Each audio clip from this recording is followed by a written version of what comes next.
اور چوتھے نمبر پر کہیں گے ہم قیامت کے دن کو جھٹلاتے تھے کہ موت ہمارے سر پہ آ گئی۔ یہ 4 کام ہیں جو جہنم میں جانے کا سبب بنیں گے۔ نماز نہ پڑھنا، پہلا کام مسکین کو کھانا نہ کھلانا، اور تیسرا لغو اور فضول کاموں میں مشغول رہنا، بالکل کوئی فائدہ ہی نہیں وہ کام کرتے رہنا، بالکل بے معنی بے مقصد کام کرنا۔ اور چوتھے نمبر پہ کہیں گے کہ ہم قیامت کے دن کو، آج بھی کچھ لوگ کہہ دیتے ہیں کہ مریں گے تو دیکھی جائے گی، مثلا کیا دیکھ لیں گے آپ؟ اتنی بڑی جرت، اتنی بڑی، اللہ تعالی ہمیں سمجھنے کی توفیق عطا فرمائے۔ سورۃ القیامہ شروع ہو جاتی ہے جی اس سے آگے۔ اس سورہ مبارکہ کے اندر اللہ تبارک و تعالیٰ نے ان لوگوں کے بارے میں جو آخرت کے منکر ہیں، اللہ تعالیٰ نے قسم ذکر فرما کے ارشاد فرمایا، کیا انسان نے یہ گمان کر رکھا ہے کہ ہم مرنے کے بعد اس کی ہڈیوں کو جمع نہیں کریں گے؟ کیوں نہیں؟ ہم اس بات پر قادر ہیں کہ ان کی انگلیوں کے پورے جیسے پہلے تھے ویسے ہی بنا دیں گے، یعنی انگلیاں تک تمہاری جمع کر لی جائیں گی، انگلیاں تک۔ قیامت کے دن تمہیں کسی کی قبر کھلی تو اس کو دیکھا کہ ہڈیوں کا پنجر بن گیا، لیکن اللہ اسے بھی قیامت میں جمع فرمائے گا دوبارہ سے۔ اور وہ مثال میں تیسرے چوتھے پارے میں دے چکا ہوں، جب حضرت ابراہیم علیہ السلام نے جانوروں کا، پرندوں کا قیمہ کر کے رکھا تھا اور کہا پکاریے، تو وہ سارے اپنے پروں پر دوڑتے ہوئے حاضر ہو گئے تھے۔ آگے سورہ دہر شروع ہوتی ہے، سورہ دہر، یہ 29واں پارہ ہے، اور اس میں صورتیں اگرچہ چھوٹی چھوٹی ہیں پر کیا بات ہے سب صورتوں کی، ہر سورہ مبارکہ بڑی اپنے اندر امتیازی شان رکھتی ہے۔ سورہ دہر میں فرمایا حل اتی علی الانسان حین من الدہر لم یکن شیئا مذکورا، فرمایا بے شک گزرا ہے انسان پر زمانہ ایک ایسا کہ جب وہ کوئی قابل ذکر چیز نہیں تھا۔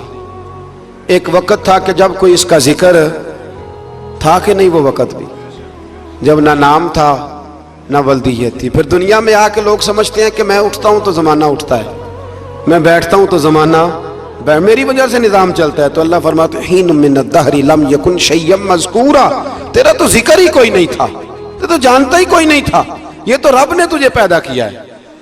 اب تو سمجھتا ہے کہ میں کوئی چیز ہوں۔ بڑے بڑے لوگوں کی قبروں پہ جاؤ، کوئی پوچھنے والا نہیں، کوئی نہیں۔